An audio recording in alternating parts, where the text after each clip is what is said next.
Are you looking to attract more members to your fitness or yoga club? No.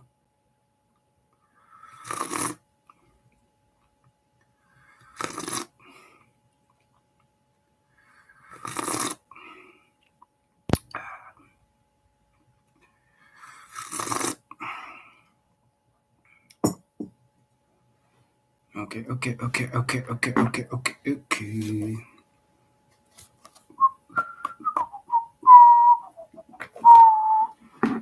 Okay, voice warm-ups. Right? Tragedies. Hello, good morning to you. What do you like? What do you do?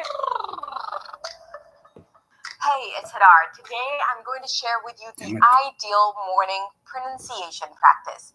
You want to think of it as a physical workout or a yoga practice that you do in the morning to get energized for the day, but also to build muscle. And this is exactly the same thing, but in this case we're talking about the articulation organs. You want to do that in the morning to set yourself up for pronunciation success, but also to build the muscles of your articulation organs like the tongue and the lips and the jaw.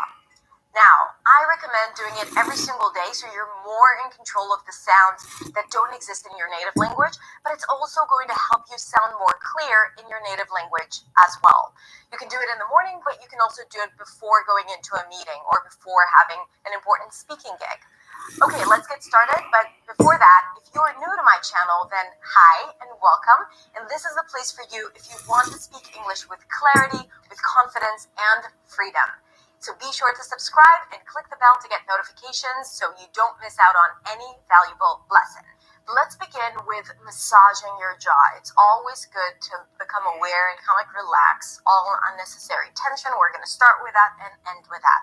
There is a muscle here at the jaw hinge that connects between the upper jaw and the lower jaw, and usually we hold a lot of tension there. So I want you to massage it and kind of like try to release all the tension and maybe hum.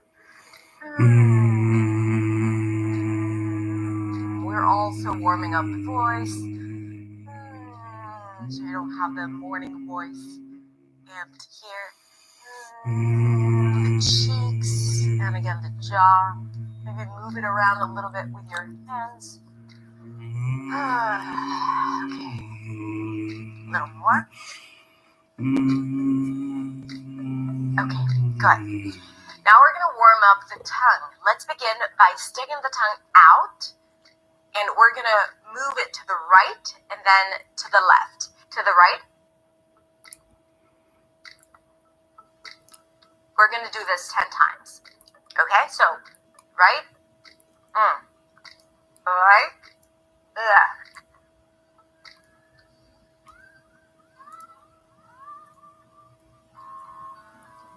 Okay, now we're going to stick the tongue out and bring it up and down. So, stick it out and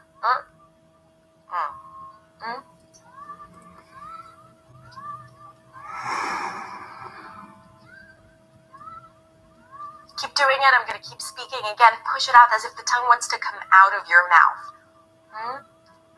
2 more. And very good. Now let's stick it out and bring it back in really fast 10 times. As far as you can.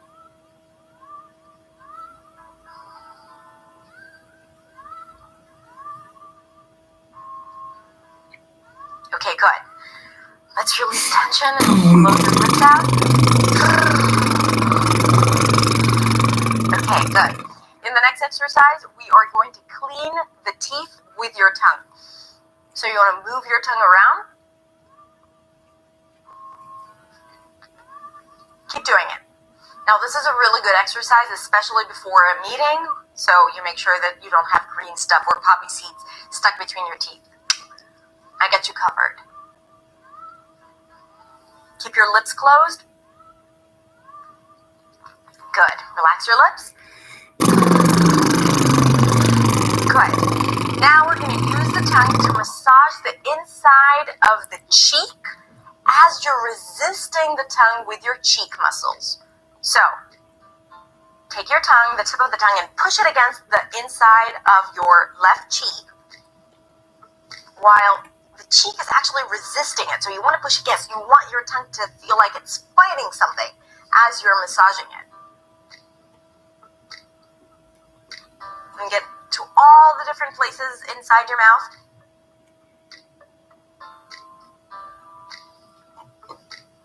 And to the right.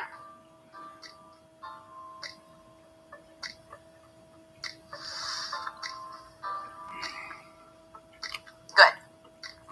And now let's do a trill to relax the tongue. For some of you, this is going to be really easy if you have the trilled R in your language. If you don't, you can just do another lip trill.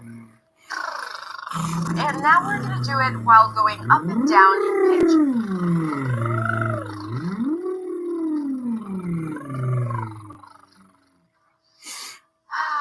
Massage the jaw a bit more. Very, very good. You're starting to feel your mouth, to feel the tongue, which is good because we need the tongue to articulate the sounds, and to be able to do it clearly, we need to be in control of the tongue. Now we're going to warm up the lips. So push the lips forward as if you're pushing it for a kiss, an exaggerated one, and pull it to the sides. Forward. Now try to keep the cheeks out of the way, right? You don't want to go like this. Okay, you don't want to get used to engaging your cheeks when pulling the lips. Sometimes we need that to articulate some of the sounds, like the E and the A, and we want to be able to control these muscles. So just the lips, the corners of the mouth, and forward.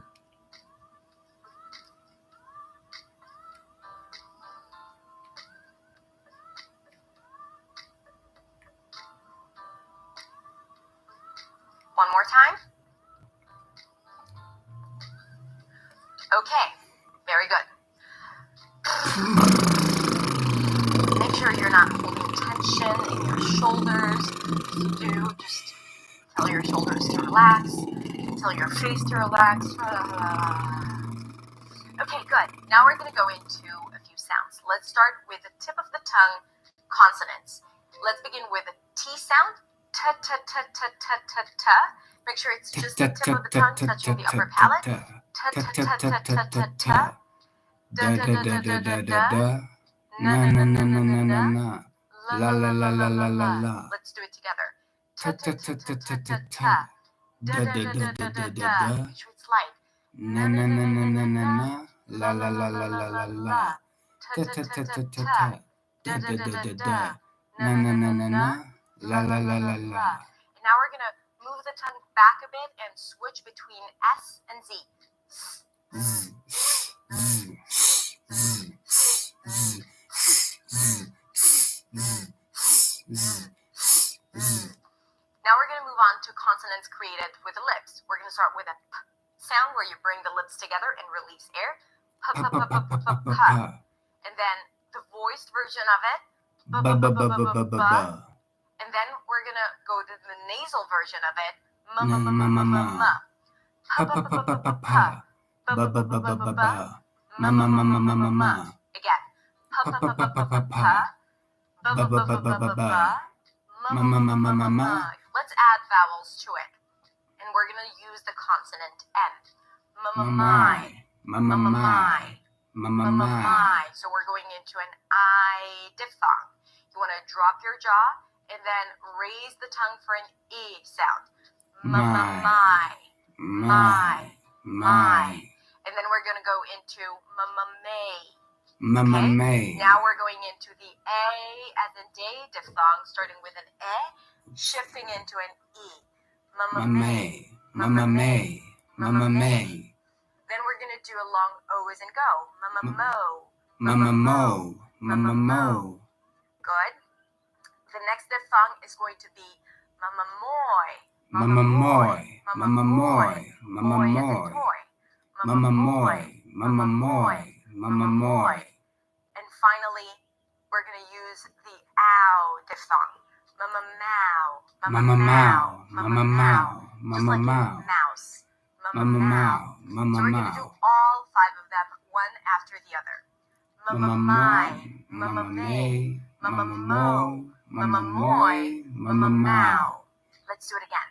Mama Mai, Mama May, Mama Mo, Mama Moi, Mama Mao. One last time. Mama Mai, Mama May, Mama Mo, Mama Moi, Mama Mao. Very good. Now we're going to move to the back of the mouth, pronouncing the k and g. From there, I want you to shift to the high E sound. G-g-g. So the tongue pulls back for the g, and then forward for the high E. G-g-g. G-g-g. And then K-k-key. K-k-key.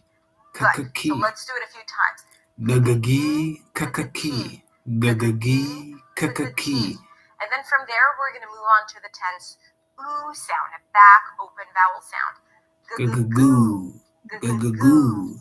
K-k-koo. K-k-koo. G-g-goo. K-k-koo. G-g-goo. K-k-koo. Make sure you push the lips forward for the oo sound. Let's do it 2 more times. G-g-goo. K-k-koo. G-g-goo. K-k-koo. Very good. And now I want you to yawn. Kind of like raise the soft palate by yawning. Good. And let's find the voice and bring the voice to the chest.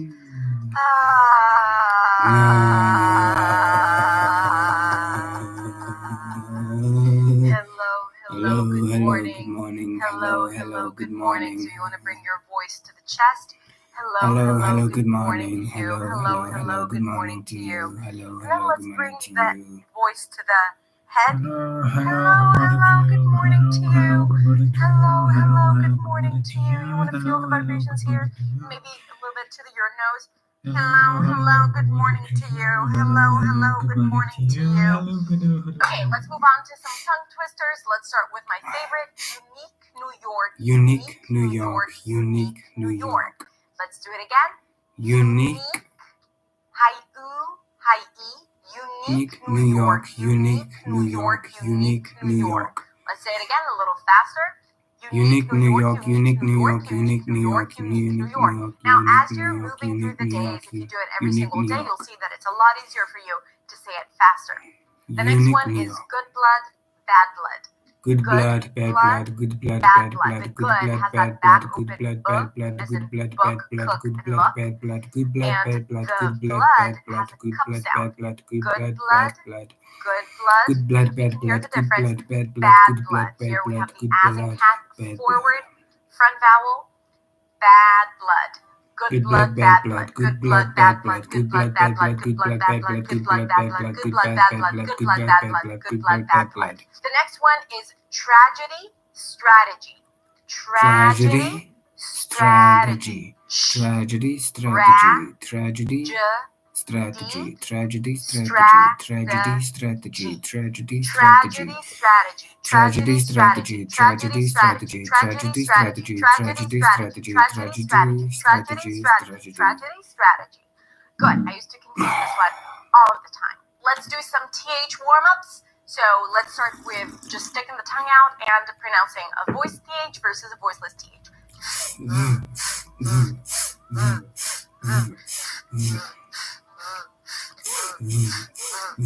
we're going to work on transitions. N to TH.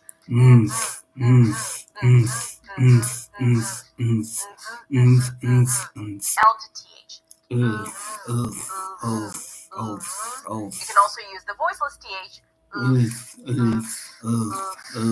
Very good. And now STH. Make sure you stick the tongue out. The tongue is not too tight against the teeth, so the air comes out.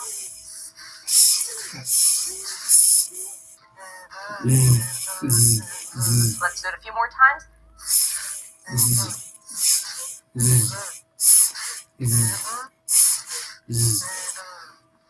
Very good. Relax your lips. Release air. And massage your jaw again. Good. Very good. Finally, let's do some chunks. What do you? What do you? What do you? What do you? What do you? What do you, what do you, what do you? What do you? What do you? What do you? What do you? What do you? What do you want? What do you want? What do you want? What do you want? What do you like? What do you like? What do you like? What do you like? What do you do? What do you do? What do you do? What do you do? What do you say? What do you say? What do you say? What do you say? Next one is going to go. Gonna go, gonna go, gonna go, gonna go, gonna go. Gonna go, gonna go, gonna go, gonna go, gonna go. Gonna go, I'm gonna go, I'm gonna go, I'm gonna go. She's gonna go, she's gonna go, she's gonna go, she's gonna go. I'm gonna go home, I'm gonna go home, I'm gonna go home, I'm gonna go home. I'm going to the office, I'm going to the office, I'm gonna go to the office, I'm gonna go to the office. Next one is could have. Could have, coulda, coulda, coulda. Coulda. Notice that the D is really, really light. It sounds like a flap T, like a ra, like an R in Spanish. Ra, pero, coulda. I coulda. I could have done that. I could have done that. I could have seen it. I could have seen it. I could have been there. I could have been there. I could have done it. I could have done it. I could have seen it. I could have seen it. I could have been there. I could have been there. Coulda. Shoulda. Should have. Woulda. Would have. Coulda, shoulda, woulda. Coulda, shoulda, woulda. Coulda, shoulda, woulda. Okay, that's it. To wrap it up, I want you to put your palm on your belly, one on your belly, one on your chest, and try to breathe into the hand that is on the belly. And breathe out. Close your eyes. Breathe into your belly, not to your chest, and breathe out. And last time, and as you exhale, you can also release a sound. Breathe into your belly.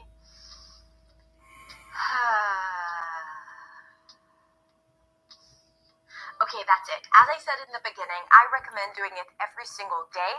And when you do, you will feel the improvement and how easier it is for you to articulate sounds She in sounds English seashells and in your at the native language seashore. as well. Now, to Obtuse make it rubber fun blues, and to green hold each moves, other guava accountable, juice, giant every snake, time you birthday complete cake, large this fries, exercise, chocolate shake. write in the comments, done.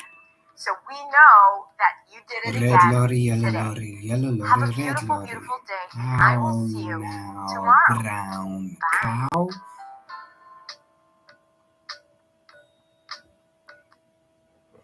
Okay.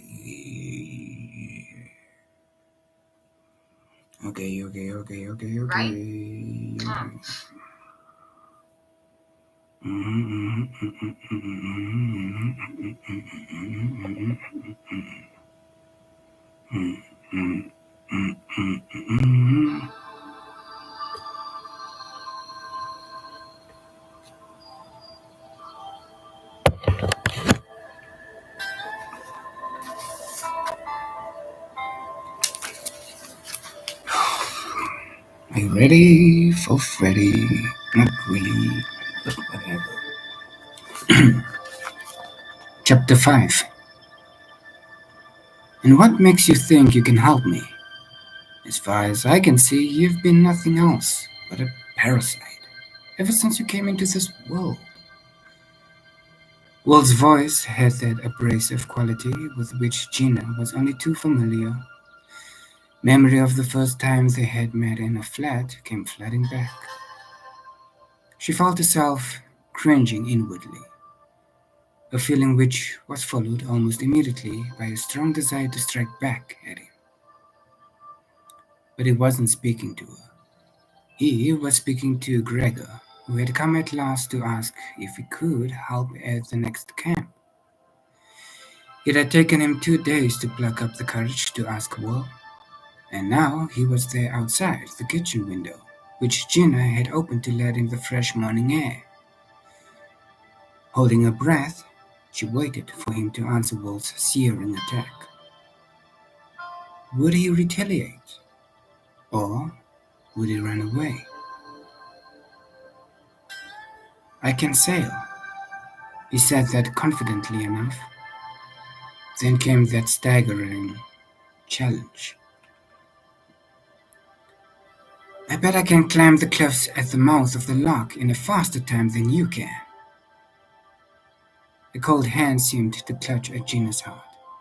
Surely Will wouldn't take up that challenge. The thought of them clinging to that wall of rock, high above the foaming water, horrified her. Do you now? Will's voice had changed. It sounded amused, interested. All right. Are you game to try this morning? Yes, only I haven't any boots, said Gregor hesitantly. Ah, the weather has been dry, so those plum soles you're wearing will do, replied Will easily. I'll ask I'll ask George to come and stand at the top of the cliffs to time us, and see who reaches the top first. Does that sound fair to you? Again, Gregor's answer was a nervously spoken agreement, and Gina had a desire to scream through the window. No, you mustn't. You'll both be killed. By the time they came into the kitchen to tell her their plan, and to ask for her cooperation, she had controlled her desire to scream at them.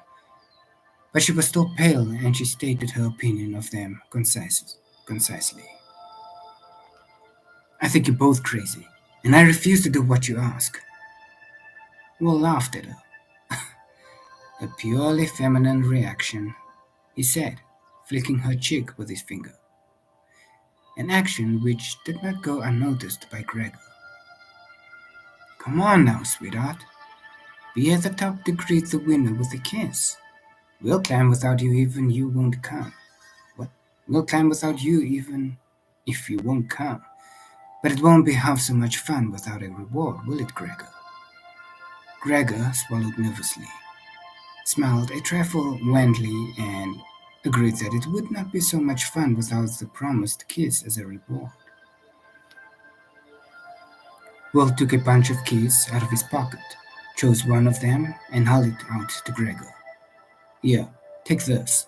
It opens the door of the storeroom in the first bunkhouse. You'll find ropes there. Bring two. I think we should both take one in case we need them.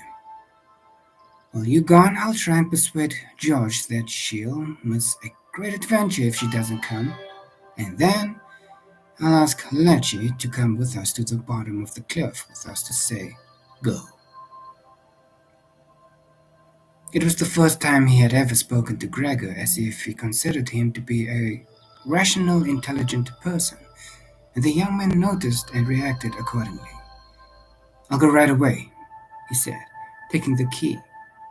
Then, with a smile in Gina's direction, he added, be ready with that kiss, Gina, when I reach the top of the cliff first. Alone with Will, Gina turned on him. You can't let him do it. His nerves are still bad. Hey, he issued the challenge, remember? He replied coldly. You once said he wanted to prove himself. Well, this is his chance.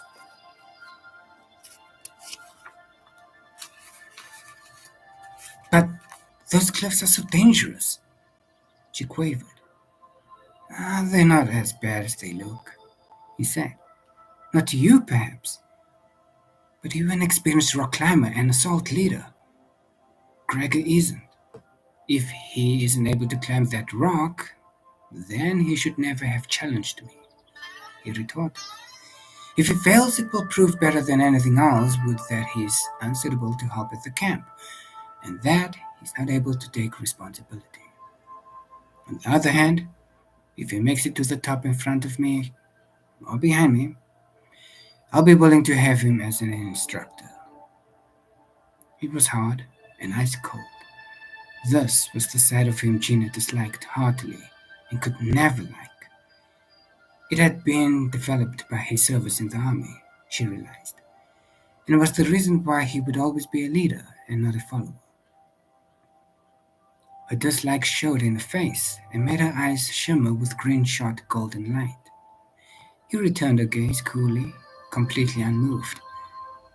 Oh, you're so hard, she exclaimed. No wonder Bridget ran away from you. Being married to you must have been like being married to a piece of granite. She might just as well have kept her mouth shut for all the effect her words had on him. You wanted him cured. he said curtly. Well, he is. Almost. But supposing he falls? He won't, because he'll know that you're waiting at the top to greet him with a kiss when he comes roaring over the edge. He retorted dryly. See you there in about an hour and a half. An hour and 20 minutes Gina stood at the top of the cliffs. Behind her, several sheep and their lambs grazed on the short sweet grass which carpeted the rocky headland, jutting out into the sea and forming one side of the entrance to Loch Gong. Peering cautiously over the edge, she could see no one climbing the sheer rock, which flushed pink in the sunshine. About 20 feet below, she could see a small ledge, and wondered if it was the one from which Will had rescued Blue. But when she looked away to the right and then to the left, she realized that the cliffs were so extensive that there could be many small ledges. Here and there, small bushes and stunted trees grew out of crevices, and she wondered how they managed to survive in such a wild, windswept place. It was a lovely day, and when she turned away from the edge of the cliff, she could see far out to sea to a line of land on the horizon, dark blue and mountainous. She guessed it was a distant Hebridean island. Hebridean island. High above the sky was a pale washed-out blue, across which small clouds were drifting. Far below the water heaved and rippled, glinting with reflected light. Turning back, she peered over the edge of the cliff in time to see Gregor reach the ledge. She told herself she was glad he was ahead of Will, although it was just 5 minutes short of the time Will had said it would take him to climb the cliff. There was no sign of him. Jamming her hands into the pockets of her suede jacket, she turned her back on the cliff and looked out to sea again. Keeping her gaze fixed on 3 fishing boats which were chugging steadily north, she forced her mind away from pictures of Will lying unconscious, somewhere with a broken limb or crushed ribs. Or Will, hurtling down into the fangs of the turbulent water at the foot of the cliffs. It was Gregor she should be worrying about, not Will. Gregor, who was young, soft, and easily hurt like herself. Not Will, who was as hard as the rock he was climbing. 2 hands curved round her waist. She stiffened, as if an electric shock had shot through her. The hand slipped across her body, and she was pulled against the white chest which was rising and falling rhythmically after recent exertion. Hey, I've come for the reward, Will whispered laughingly in her ear. She twisted in his arms to face him. He gave her no chance to say anything, but took the reward before she had offered it. I didn't see you, she exclaimed when he released her at last from that ruthless embrace. I thought Gregor would be first. I was further over to the east of him. Are you disappointed? She shook her head, her bruised mouth slightly tremulous. No, only very glad to see you safe, she whispered, betraying her recent anxiety on his behalf. How are you coming on, George? He mocked, then turned as with a scrabbling sound of shod feet against the rock. Gregor heaved himself pantingly over the edge of the cliff and lay there, laughing breathlessly in the sunshine. I did it! I did it! He cried, exultantly. I knew I could. He rolled over and sprang lithely to his feet. With his dark hair blowing about his flushed face, his black eyes sparkling with triumph, and his white teeth showing in a triumphant grin, he was suddenly the epitome of vigorous, attractive youth, and Gina felt the strong pull of his attraction.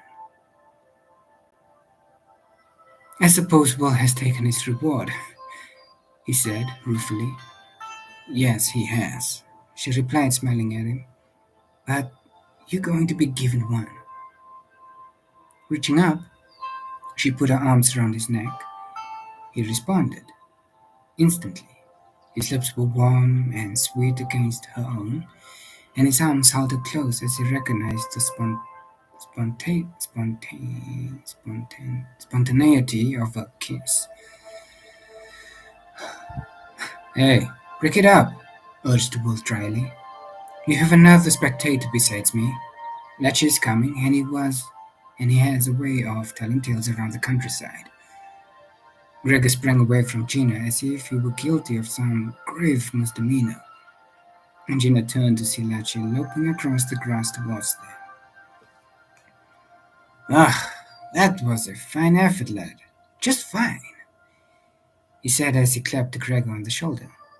Sure, and I knew you'd be doing it in record time. I mind the day when I climbed a cliff like that. In the summer of 41, it was. I was doing my commando training near Bear Nevis, and you didn't come here to tell us about your assault training during the last war. Will interrupted him rather impatiently. So I haven't, agreed Latchley. What is going on? Latchy, mildly. Just give me a minute.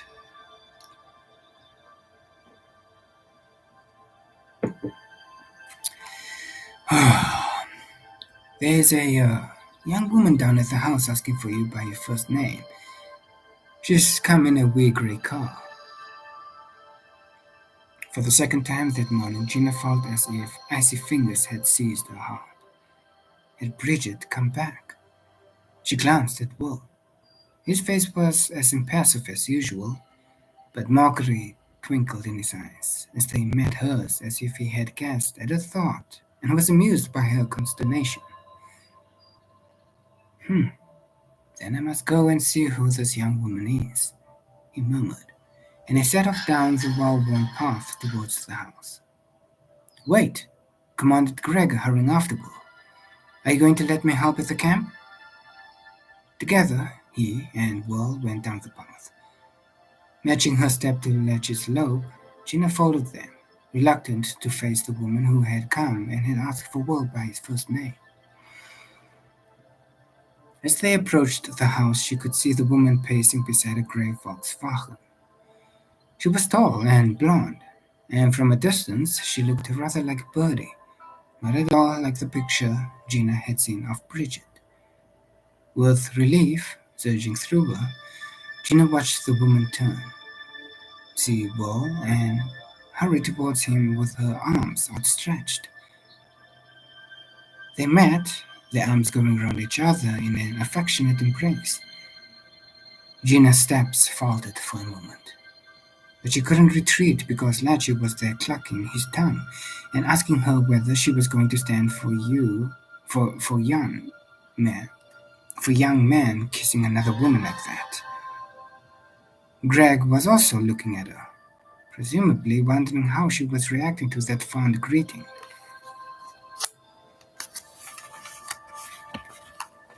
By the time she reached the grey car, the embrace was over and the woman was talking to Will in German, the words pouring out excitedly, her white teeth flashing in her tanned face.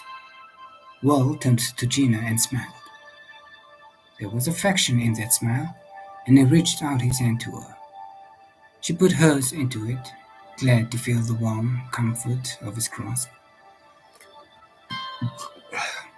Come and meet Irma Brandt, an old friend of mine from my time in Germany, he said, and in a daze she heard him introducing her for the second time as his fiancée.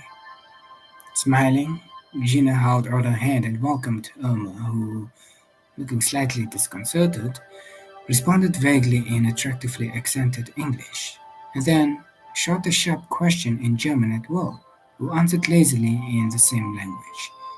Then he added in English, No one else speaks German here, Irma, so you have to practice your English. Let's go into the house. I'm in great need of liquid refreshment after climbing that cliff, and I expect Greg is too. How far have you come today? His arm round Gina's waist, he urged her forward into the house, Once in the hallway, Gina turned into the kitchen and suggested that he and Irma went into the living room and she would bring refreshments to them. Gregor, however, followed her into the kitchen. That was a surprise all round, wasn't it? He remarked, sitting on the table and swinging his legs. What do you mean? Asked Gina cautiously as she prepared to make coffee for herself and Irma. A surprise for Will, a surprise for you, and a surprise for Irma, he replied. I didn't realize Will was surprised. I thought he behaved as if he was pleased to see her. Do I detect a note of jealousy? Mocked Gregor. Because someone out of your fiance's past love life has turned up. What makes you think she's been one of his loves? Asked Gina sharply. I'm just guessing from the expression on her face when he introduced you as his fiancée. For a moment, she looked as if she had been shot down in flames. Oh dear. Ah, what a muddle, said Gina. Why do you say that? The remark had sprung from genuine regret that her pseudo-engagement to Will might be causing more unhappiness, and she was now so used to Gregor being with her that she had forgotten he did not know the truth. I don't like being the cause of unhappiness for others, she explained rather lamely, aware he was watching her with bright observant eyes. I was rather puzzled by something she said to him after he had introduced you to her. Did you notice? She spoke to him in German, mused Gregor. Do you know German? Oh, tell me, what did she say? Asked Gina. I'm not fluent in the language, but I did study it at school, and I have been to Germany on a couple of holidays. She said something about not having realized he was free, and how long he had been free. It made me wonder whether he'd been in prison at some time. Don't be silly. Of course he hasn't. What answer did he make? He was non-committal, I thought. He said he'd been free quite a while and then suggested she spoke in English. He wasn't pleased by the question. Had the question referred to Bridget? Had Irma been asking how long Will had been free to become engaged and marry again? And did his answer mean he was no longer married to Bridget? Any idea what they were talking about? Prompted Gregor. No, not at all. But I expect will tell me later. Would you like to have some beer and take him some before he comes in here roaring for it? I'll follow with coffee as soon as it's ready. Did Lecce come in? No, he hasn't taken to Irma.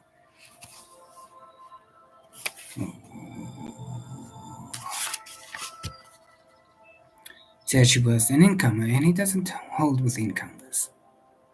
Then what does he think I am? Exclaimed Gina. You came with the swans, and so you are the true mistress of the master of the clan.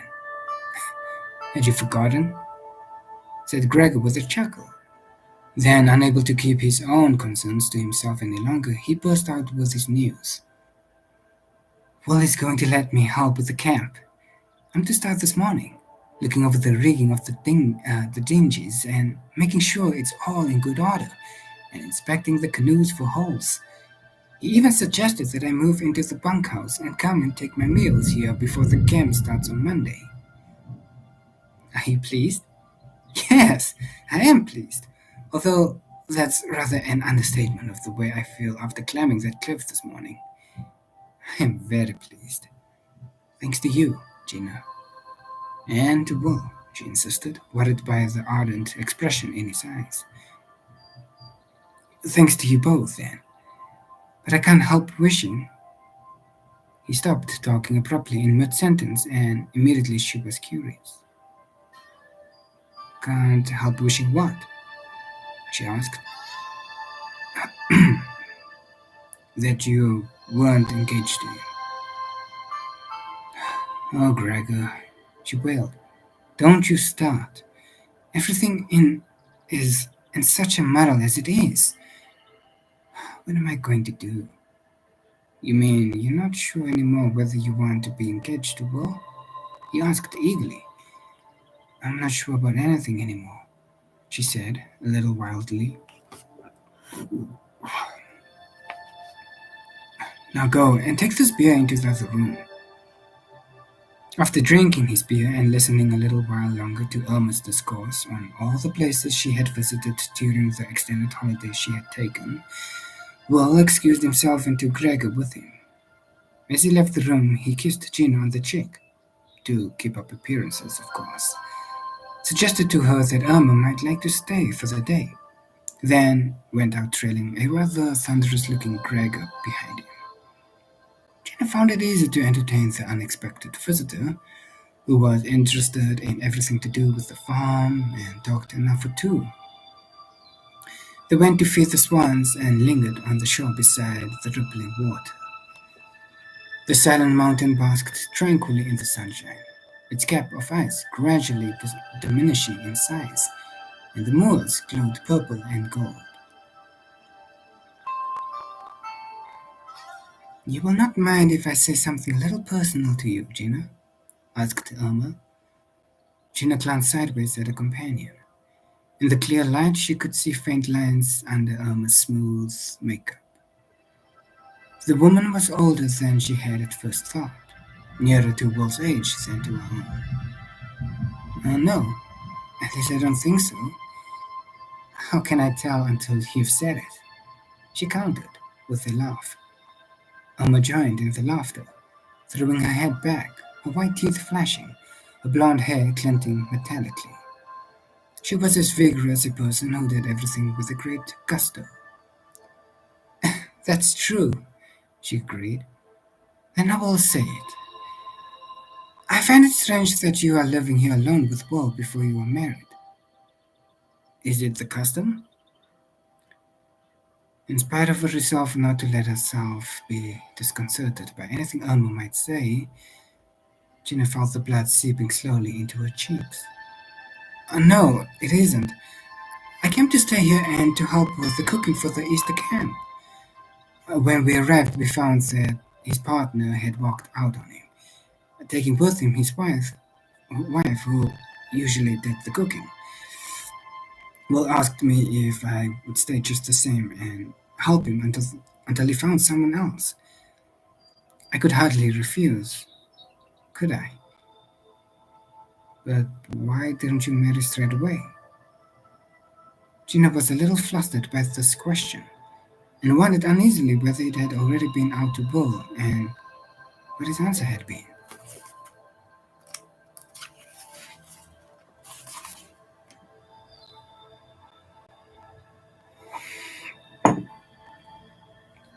Struggling. Why don't you ask Will? She countered. Irma's shoulders rose in a shrug. I ask him many questions, which he does not answer. He is very good at, how do you say it? At fencing. I hoped he would be more straightforward. Then I say that we did not marry immediately because we did not wish to. An engagement is a time to get to know one another before taking an extremely important step. And that's what Will and I are doing. We're getting to know one another, replied Gina, her thoughts winging back to Will's easy and slow philosophy. Little had she guessed that she would be using it in self-defense. I see. I can understand Will wishing to be careful this time. His first marriage was such a disaster, wasn't it? Said Irma. I don't know. He never talks about it. Did you know Bridget? No, she had left him before I met him. I was his German teacher. It was a language course for young army officers. Will was my best pupil. He has a very good ear for language. Ah, we had many happy times together in Lüneburg. In Lüneburg, Irma sighed reminiscently. After he left the army, we kept in touch through letters. I hoped that one day he would be free. He told me nothing of you in his letters, she added sharply. Gina hoped that the expression on her face was not giving her away as she thought of the letters, written in German on pink perfumed paper, which she had found amongst the other correspondence in Will's desk. There was a vague similarity between this conversation and the one she had once held with Andrea. Yet, Irma was no adolescent with a schoolgirl crush on a man much older than herself. She was a mature woman who had seen her hopes dashed that morning when Will had introduced his new fiancée to her. Hopes that one day, when he was free of Bridget, she could become his wife. Yeah, I'm sorry, Gina muttered, as she had once apologized to Andrea. At the first opportunity, she must speak to Will and tell him that the pseudo engagement was over. It was causing too many complications. You must stay here for the rest of your holiday, she suggested impulsively. Irma glanced at her, puzzlement shadowing her clear gray eyes. Thank you. I would like to do that, she said slowly. I'm very fond of Will, and I would not like to see him make the same mistake again. What do you mean? Please forgive me for being frank. It is my nature to say what I think. You seem soft and helpless, as I believe Bridget was, lying in wait to catch a man like Will, who is strong and confident and so often compassionate towards those who are weaker than he is. He was caught by that helplessness once before, and I have read that a man often falls for the same type of woman over and over again. I shall stay here for a while and make sure that he is not going to make the same mistake twice. Irma turned away and walked back to the house. Alone, Gina finished feeding the swans. She found she was shaking with anger. Soft and helpless like Bridget was? And that was why Will had taken pity on her and had brought her to the Glen to recover from the shock of Oliver's death. Was it also the reason why he had asked her to take the next step with him the other night? Had he wanted her only because she reminded him of Bridget? It was a thought she could not bear. She must find out what had happened to Bridget and why Will was free of her. Irma stayed for lunch and spent the afternoon following Will around the farm. She left before the evening meal to return to Ullapool, where she was staying the night in the hotel. Irma tells me you've invited her to stay here, said Will as he helped Gina to clear away dishes after the evening meal was over. It's a good idea. She can help you with the cooking while the campers are here. I'd rather she didn't, replied Gina, more sharply than she had intended, and he gave her a searching sidelong glance. Why? He asked. You know the saying about too many cooks, she retorted. I do, but I thought you'd like some help. After all, it's very hard work, and this time there'll be 30 campers. Didn't I manage all right for the last camp? You did. Remarkably well, considering you were not exactly up to scratch after the shock you had had, he murmured, placatingly. placatingly. placatingly. Hey, I may look soft and helpless, she rushed on, but I can assure you that I'm not. I am not like Bridget. No one knows that better than I do, he said quietly, his face like stone, his eyes two pools of blue eyes. Who said you like her? Irma did. Why were you discussing Bridget with her? He demanded frostily. Oh, because she brought up the subject that you had been married before. Then, seeing his face darken with anger, she went on. Oh, oh, well, don't you think I should leave now and told you? This phone engagement is creating such a lot of complications. No. The negative came out forcibly and called her to order. She looked at him rather timidly and waited. With an effort, he smiled at her. Sorry to bark at you, but I had to make you pay attention somehow. Now listen to me. We shall keep up this phony engagement, as you call it, at least until the campers have gone. After that you can leave if you wish to. But I can't see how it's helping anyone. It's helping me. You can take my word for that. She glanced at him dubiously. He smiled at her and lifted her left hand from her side and looked down at the ring. Thanks to the poor old Noel, this makes the engagement look convincing to outsiders, even though it would not be my choice for you. Has anyone ever told you that when you're upset or angry, your eyes blaze like topazes? Sweetheart. Well, stop making fun, she said huskily, pulling her hand from his. I'm not. I wish I knew what game you play. A waiting game, he murmured, easy and slow. Remember? Are you going to do as I ask? Only if you tell me about Bridget. Please. I think I have a right to know. He turned away from her to put some dishes away in a cupboard. He came back to her and put his hands on her shoulders, holding her so that she had to look up at him. His mouth was set in a grim line and his eyes were shadowed, reminding her of the way he had looked the night he had told her he had a twinge of pain from an old wound.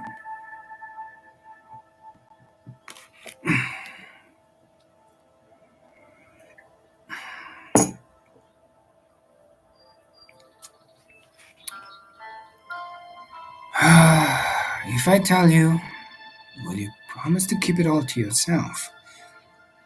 He asked gravely. I promise. Then come into the other room.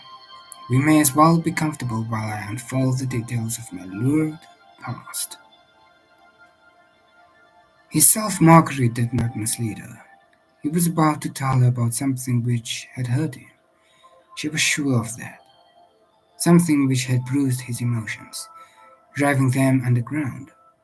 Something which had made him what he was now, a little tough and enigmatic in his dealings with women. In the living room, she sat on the window seat and looked out. Down on the loch one swan swam, a lonely shape silhouetted against the golden water. The woods were dark now, the shapes of the trees blurred. Beyond them, the moor still reflected the radiance of the setting sun. And Ben Surge's sharp summit was violet, laced with silver, glinting against the pale evening sky. Will searched his desk, throwing crumpled paper to the floor, muttering something about having to tidy it one day. Gina hid a smile, thinking of how many times he said that and did nothing, leaving her to attempt to make order out of chaos. At last, finding what he wanted, he came across to her and tossed a long puff envelope onto her lap. Read that, he ordered tersely. I'll fill in the background when I've locked up the hands. Went out of the room. Gina stared at the envelope. It was addressed to Will at the White Lodge. Her throat tight with apprehension, she drew out the single sheet of paper which the envelope contained. The heading on the paper was the address of a hospital in the south of England, and the date was the 17th of August, 4 years previously. Quickly, she read the letter. In terse, direct terms, it informed Captain Fox of the death of his wife, Bridget, and requested him to attend her funeral. After that announcement, the language of the letter changed slightly, as if the writer of it, a certain Dr. Lillian Vance, had known Will personally. She assured him that everything had been done for his wife, and that he must never blame himself for the condition into which she had sunk, but should regard her death as a blessing in disguise, because she had been hopelessly and incurably addicted. Her hands shaking, Gina folded the sheet of paper and replaced it in the envelope. Bridget was dead, and had been for almost 4 years. She had been a drug addict, and had presumably been in a mental hospital. Suddenly, quite clearly, Gina could see and hear Will as he had looked and spoken in a bedroom of the flat when he had asked her if she had taken a drug to escape from reality. Now she understood what he had been behind his jeer. Now she understood also his silence on the subject of Bridget, so that even Meg, who had known Bridget, still did not know she was dead or how she had died. Will re-entered the room and sat down beside her. "I am so sorry," she murmured. "Don't be. It wasn't much of a marriage. I married her for all the wrong reasons," he replied grimly. "What were they?" she asked. "Pity. A wish to help someone weaker than myself. It's always been one of my shortcomings, and verges on arrogance, I suppose. Add to that physical desire, and you have a bad mixture," he replied cynically. "Meg told me that you met Bridget at her home." "Yes. I was on leave, and interested only in having a good time. She was pretty, and also interested in a good time. She was easy to make love to. Too easy. I took what she offered, went back to Germany, and never gave her another thought. Then she ran away from the Maxwells. She told me afterwards she found their way of life too strict. 6 months later, she turned up in Germany and begged me to marry her. I told her to go home to Scotland, but she wouldn't. She threatened to commit suicide if I didn't marry her. I didn't realize then what was wrong with her, and as I still found her physically attractive, I married her and created my own hell." "But why did she run away from you?" asked Gina. "I discovered that she was helping to smuggle drugs from Holland to Germany. I threatened to expose her to the police if she didn't stop. So she ran away. Sickened and disillusioned by then, not only by her bad habits, but also by her inability to love anyone other than herself. I told myself that I didn't care. I let 2 years slip by without trying to find her. Then Meg wrote to me asking why she hadn't received any letters from either Bridget or myself. And I realized I would have to try and find her."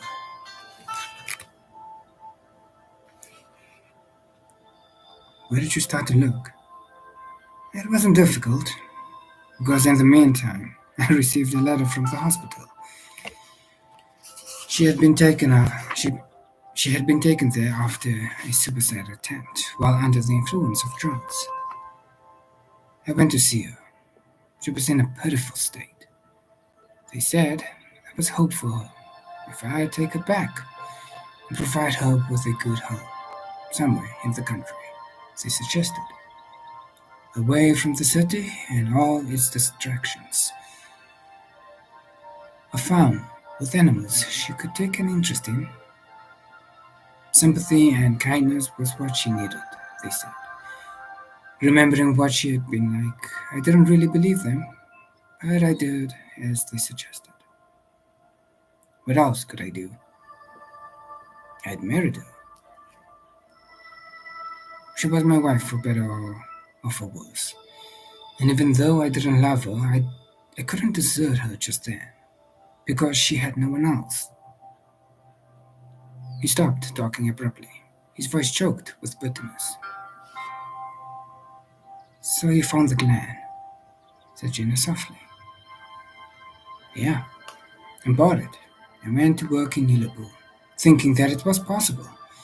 When the hospital released her and allowed her to come north, she would soon recover in such peaceful surroundings where nature is all important. Then that letter came. It was all over, and I had only the future to look forward to. My marriage was an ugly mess, which I preferred to forget. I couldn't even talk about it to anyone, not even to Meg. You're the first to know. Thank you for telling me. Does it help you to know? He asked, taking the letter from her and going over to the desk to push it into a pigeonhole. Of course it does. I've been terribly worried in case she turned up unexpectedly and found us engaged. He shouldn't have been. I thought I told you she wouldn't be coming back. Yes, but you didn't say why she wouldn't be coming back, and your attitude didn't make it easy to ask questions. Why have you kept it all hidden? Well, wouldn't it have been better to tell someone? She queried. He moved away from the desk and came to stand beside her. That's a hard one to answer, he murmured. I suppose the answer lies somewhere in my nature. I've always tended to keep my problems and my failures to myself, and my marriage to Bridget was a problem and a failure from start to finish. And being too sympathetic towards her when she came to me in Germany, I almost destroyed myself as well as contributing to her destruction. If I had been tougher with her from the start, we would never have married, and it's just possible she might have survived. He murmured something about having to go and see Lecce, and went from the room, leaving Gina to stare out at the shadows deepening in the glen. The next day, Irma returned and moved into the bedroom which had been the Andersons when they had lived at White Lodge. She said she would stay for as long as the campers were there in order to give Will some help. She was a Girl Guide leader and had had much experience in camping in the use of the compass. She also knew some geology and was willing to give talks on the subject to the campers. Will seemed very pleased to have her there and had no compunction in making use of her. Later the same day, Greg arrived in Andrea's car and moved into one of the bunkhouses. And that evening there were 4 for supper in the big kitchen at White Lodge. The long quiet evenings were over. On Monday the campers arrived. This time they were a mixed bunch, mostly young men whose ages ranged from 17 to 25. They came not only from Britain, but also from different parts of the continent. And after their arrival there was no more time for personal conversations between Gina and the other inmates of the house. The days passed by quickly, sometimes sunny and mild, sometimes grey and boisterous as the wind whipped the water and shook the trees. Seabirds driven inshore by the wild weather shrieked and chattered as they circled and hovered over the loch and surrounding fields and moors. In the garden, obeying the summons of the season, Huge purple flowers bloomed on the rhododendron bushes, and the two laburnum, laburnum trees dropped yellow blossoms.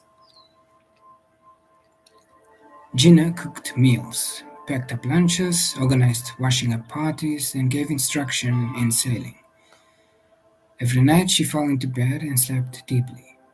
During the day she was aware of Gregor, smiling and growing more confident by the hour, of Irma and Will laughing and joking together in German as they enjoyed each other's company. Towards the end of the second week of the camp, she began to think about leaving. In a few days, she could leave if she wished. Will would not bind her. The thought of leaving made her heart ache in a strange way. Yet, the more she saw of Will and Irma together, the more convinced she became that she was in the way of their happiness. Once the camp was over, she would break off her pseudo engagement to Will, return to Birmingham, and take up the thread of her life again from where it had been broken before her real engagement to Oliver. The necessity for her to leave soon was brought home to her by a letter from Meg Maxwell, who had already written to Will to tell him that she and her husband were taking a few days' holiday and would call to see him. She had written separately to Gina to say she had heard that Will's chief cook and bottle washer was still with him and that she looked forward to meeting her again. The letter came as a slight shock, but a necessary one. It would never do for Meg to come and find her engaged to Will, Gina decided. It was all very well keeping up an act for the benefit of neighbors and outsiders, but it would never do to deceive someone belonging to Will's family. There she drew the line. Even if he didn't, she would have to leave that weekend before the Maxwells arrived. The sight of Irma and Will in close conversation as they returned slowly to the house in the dusk on the last evening of the camp confirmed her in her decision. She must leave before Irma did not give both Irma and Will the chance of happiness, which had been denied them while Bridget had lived. Such thoughts gave her no pleasure, and that night she slept badly, with the result that she overslept and did not wake the next morning until she felt a hand on her shoulders as someone shook her. She opened her eyes to find Will bending over her. Behind him, bright sunlight streamed through the window. "Oh, what's happened?" gasped Gina, sitting up in bed. "You didn't hear me bang on the door?" he replied curtly. "Oh, oh dear, the breakfast," she said ruefully. Don't give it a thought. Mama is cooking it and doing a great job at such short notice. You should have let her help you with the cooking before this. Then you wouldn't have become so tired." There was no sympathy in his attitude. He was just stating a matter of fact. And although she knew he was right, Gina did not feel any better. "She's welcome to cook here whenever she likes. All summer, if she wishes," she said haughtily, her chin up and her eyelid drooping. Then she wished she had kept quiet because his eyes began to gleam with mockery. "She doesn't want to stay. She's leaving this afternoon," he said calmly. "I don't believe it. She told me she would stay here as long as she could," she retorted. His eyebrows went up in surprise, but all he said was, "Well, she stayed, and this afternoon she's leaving." "So am I," announced Gina rather breathlessly, and saw the mockery fade from his eyes as the expression sharpened. "How?" he asked. She nibbled her lower lip in a quandary. How she would leave had not been one of the questions she had asked herself during the night, and so she had no answer ready. "Uh, with Irma," If there's no other way, she said. I'm sure she'll be delighted to give me a lift. Will turned away from the bed and walked over to the door, where he paused, his hand on the latch.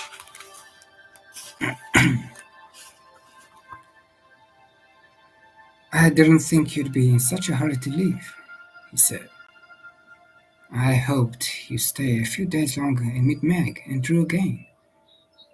They'll be here by Monday afternoon. And that's why I must leave soon. How can I stay when they're coming?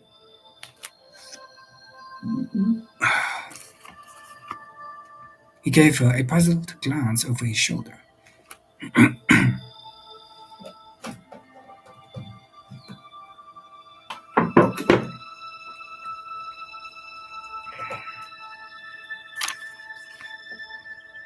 I thought you liked Meg, he murmured. I do. That's why I can't deceive her. We can't tell her we're engaged. She is your relative, and she still believes Bridget is alive. Perhaps the time has come for me to tell her about Bridget. Now that I've told you, it won't be so difficult telling her, he said slowly. Then she won't find our engagement strange. But I don't want Meg to believe we're engaged. She insisted rather desperately, wondering why he was being so obtuse. I don't want to deceive her. I want to go home. He turned back to the door and opened it slowly, apparently considering her rather wildly spoken request. All right, he said at last. Then it shall be as you wish. Stay one more night, and I promise that tomorrow I'll drive you south to catch a night train to Birmingham. He left the room, closing the door behind him. Gina sat slumped on the bed, vaguely aware that something was wrong. Telling him that she wished to leave had been much easier than she had anticipated. One more night in the Glen and her period of recuperation. Oh, and her period of recuperation would be over. Oliver was not forgotten, but it was now part of a past which didn't hurt anymore because the present and future were showing signs of being much more painful. She was well and whole again, but she had the most miserable feeling that she did not want to leave Glengarm after all. She wanted to stay here in the White Lodge and be chief cook and bottle washer for its master. When she went down to the kitchen, she found Irma saying cheerful farewells to campers who were leaving and giving crisp, guttural orders to those who were helping to clear away dishes. There was no doubt that she was in charge of the kitchen this morning. Your breakfast is in the oven, she said to Gina after giving her a brisk good morning, and her cheerfulness grated on the nerves. Will tells me you're leaving today, Gina said, taking the plate of food from the oven and placing it on the table. Couldn't you stay a little longer? I'm sure Will would like you to meet his aunt. She's coming here on Monday. I would like to meet her very much. Will has told me how good she has been to him, making a home for him to go to when he was on leave from the army, and he was not welcome in his mother's house, said Irma. But I'm afraid I must return to Germany. I've liked it here. The Glen is a beautiful place in which to live. I hope you realize how lucky you are. Excuse me, please. She left the room hurriedly. Alone, Gina ate her breakfast and thought. She was convinced that Irma had gone from the room quickly because she had been overcome with emotion at the thought of having to leave Will. Surely there must be some way in which she could help her to stay. If only she could leave that afternoon before the German woman, perhaps everything would work out happily after all. But how could she leave the clan and go south when she had no means of transport? Just then, Gregor came into the kitchen and she saw a way of solving her problem. I must speak to you alone somewhere, she said to him. He looked surprised and then mischievous. You sound very mysterious, he whispered. Come down to the lock where the dinges are pulled up. My job for this morning is to make sure they're all intact. Maybe we could go for a sail. There's a small breeze wafting in from the sea. The small breeze, however, brought a smearing of rain with it, so that Gina and Gregor were forced to retreat from the lockside to the shed, where the dinges, canoes, and all their equipment were usually stored. We couldn't be more alone than we are here, said Gregor. And there's no chance of us being disturbed by Will or Lecce because they have both gone to Liverpool this morning. What is it you want? What? What is it you want to tell me? Ask, not tell, Gina corrected him. Could you and would you take me to the nearest place where I could catch a train going south today? His black eyes widened and he whistled his surprise. I could, and I would, but I'd like to know why, he replied. I want to go to Birmingham, she said. He noted a certain tenseness in her manner, and his eyes narrowed again, speculatively. Does Will know? He queried wildly. Yes, but he won't take me until tomorrow, and I want to go today. Irma is leaving and she'll be driving through England. Why don't you ask her for a lift? He suggested, looking thoroughly puzzled by her. I know she is, but you see, I don't want her to leave. I want her to stay here, and I think she will once I've gone, replied Gina earnestly. Gregor's expression of puzzlement changed to one of anxiety. He touched her forehead with his hand. Hot and feverish, he announced. I guessed as much. You're not talking sense, Gina. Yes, I am, she insisted impatiently. At least it makes sense to me. Please, Will.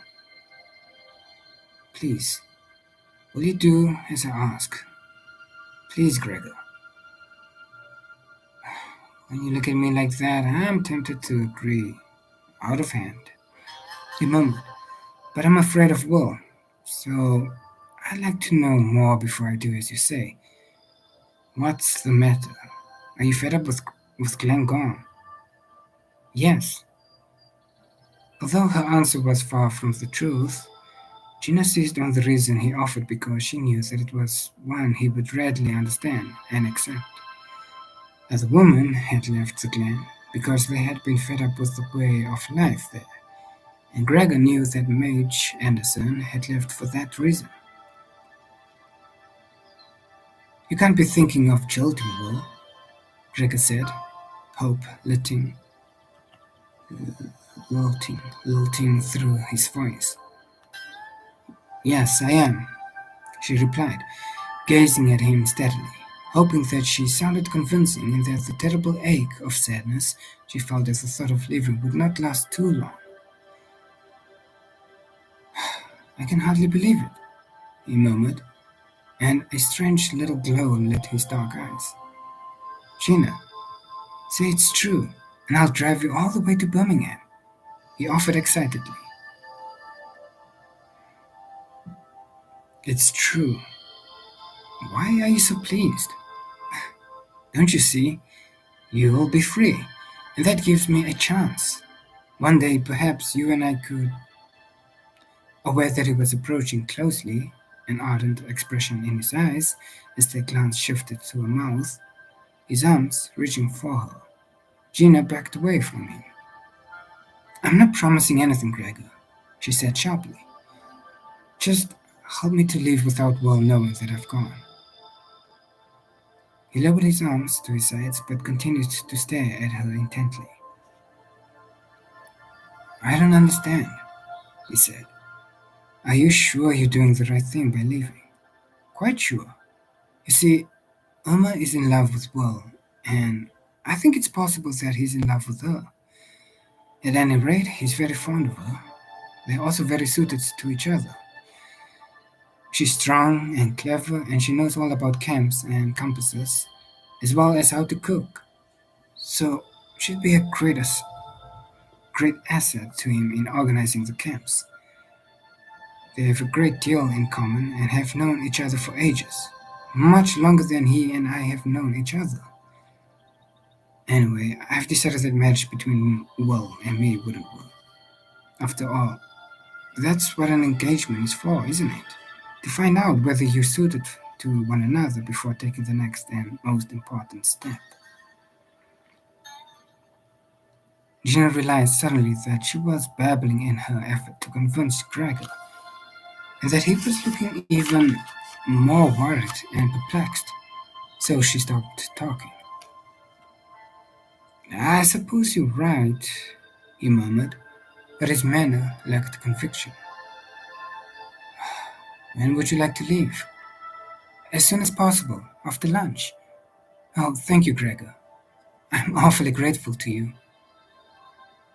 A strange expression crossed his face, and for a moment she had a brief impression of a different, rather malevolent, malevolent, rather malevolent Gregor. Then it passed, and he gave her a twisted smile. Are you very trusting, Gina? Knowing myself as I do, I think I ought to warn you to keep your gratitude until you have arrived at your destination. Anything could happen between here and Birmingham when you travel with me, he said. She realized he was making an oblique reference to the accident for which he had been responsible, and which had caused severe injury to his ex-girlfriend. Leaning forward, impulsively, she placed a hand on his arm. Immediately, he covered her hand with one of his. It's a chance I'm willing to take, she said sincerely. I do trust you, and I'm sure you won't let me down. I'll do my best not to let you down, he replied, huskily, and a dull red color stained his face. Thanks for trusting me, Gina. Now I'd better go and see to those dangers for Will. Will did not come back in time for lunch, so there were only Gina, Irma, and Gregor at the table for the midday meal. When it was over, Irma said she would go and pack in readiness to leave as soon as Will put in an appearance. I hope he comes soon, she said. I must leave at 2 o'clock, and I do not want to leave without saying goodbye to him. I'm sure he'll be back in time, soothed Gina. Have you by any chance seen Blue this morning? I think I saw him wandering off towards the cliffs, replied Irma vaguely as she left the kitchen. Hoping that her pet would turn up soon, Gina went into the living room and tried to compose a letter to Will. The words would not flow, and after several attempts, which all found their way to the wastebasket, she wrote only, Dear Will, Gregor has taken me to Birmingham. Thank you for having me. She signed it simply with the name George and left it lying on the open desk. It didn't express at all her feelings about her stay in Glengarm, but she daren't write anymore in case her emotions got the better of her. She recalled her first night at the White Lodge, when Will had found the note from Gavin, and felt suddenly guilty as if she were in the process of letting Will down too. And Maxwell had warned that Will must not be let down again. Shaking the feeling off, she left the room quickly before she could change her mind about the terse little note. She went upstairs, put on her red raincoat, picked up her cases, gave a last look round the room where she had slept so well for many nights, and then crept downstairs and out of the house. She hoped that Irma was too busy with her own packing to hear or notice anything unusual. Outside, she found Gregor leaning against Andrea's two-seater sports car, obviously ready to set off. He took the cases from her and put them in the space behind the seats, where his own zipped holder was already in position.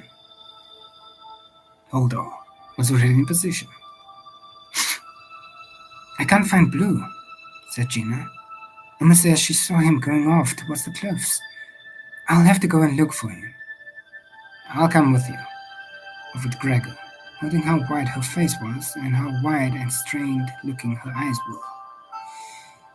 The smell of rain had increased to a steady drenching downpour, and by the time they reached the cliff top, they were both soaked. Gina's bright hair was dark with rain, and Gregor's hung in red tails over the collar of his short, waterproof jacket.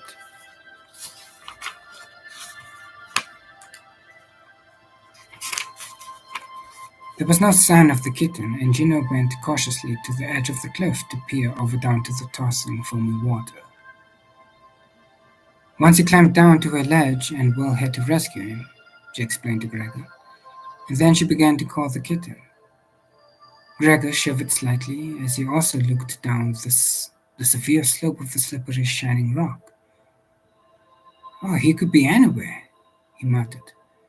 Then he grabbed her arm and added, Shh, listen, I think I heard him crying.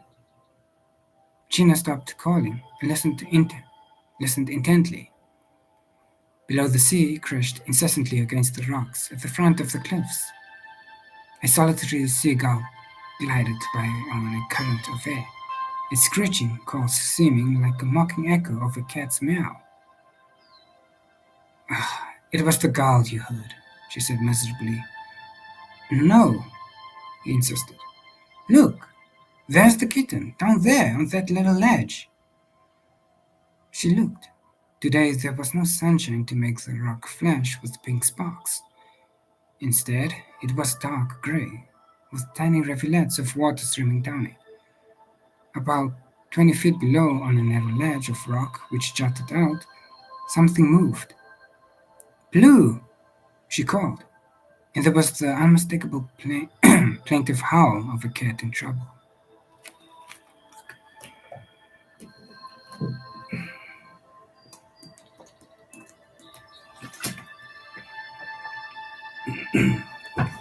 Oh, it's just enough.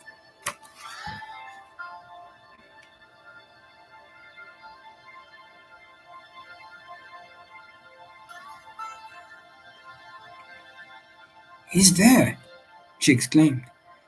Oh, that silly little thing. Why did it go down there? Just when I want to leave. What shall I do? Keep on calling him. If he was able to get down there, he should be able to get up. Cats rarely go to places from which they can't return, suggested Gregor. But I've no time to wait for him. I must leave before Will comes back and Irma leaves, moaned Gina desperately, seeing all her plans to help Irma and Will find happiness together disintegrating just because her kitten was too adventurous. Then you'll have to leave without him, replied Gregor, impatiently. He isn't all that important, surely. Yes, he is. Oliver gave him to me, said Gina, then realized suddenly, as she noticed puzzlement flash across Gregor's face, that he didn't know anything about Oliver and had never heard of him. I can't go without him. You must realize that, she insisted. I'll have to stay and wait for him after all. He gave her a strange glance and then looked over the edge of the cliff again. If Will could climb down there, I can, he said with a touch of arrogance. And before she could remonstrate, he had lowered himself over the edge of the cliff and was searching with his feet for suitable footholds while he clung to the edge with his hands. Oh, please, be careful, Greg. It's very wet and slippery, Gina urged anxiously, wondering what Mrs. McNeil would say if she knew her youngest son was risking life and limb to fetch a silly little kitten from its precarious perch on the face of a cliff to safety, just because an equally silly young woman could not bear to go away with it. Perhaps, perhaps, fuck. Perhaps you should go at a rope first, she added as an afterthought. He looked up at her, his dark eyes glittering with some undefinable emotion. If we want to get away before Will comes back from Liverpool and Elmer leaves, there isn't time for me to fetch a rope, he retorted. Did Will use a rope? No, but it was a fine day and is much more. I know, interrupted fiercely. It is much more experienced than I am in more ways than one, but it's not going to have if I can help it. If he didn't need a rope, then neither do I. I'll show you that I'm as good as he is. Ah. Realizing the futility of arguing with him when he was in such a strange, stubborn mood, Jenna walked away from the edge of the cliff, unable to stay and watch him climb down. She hoped he knew what he was doing, and began to wish she had agreed to leave the glen without the kitten. After pacing up and down several times and succeeding only in soaking her feet in the wet grass, she gathered up enough nerve to go back and look over the edge again. To her relief, Gregor was near the lodge.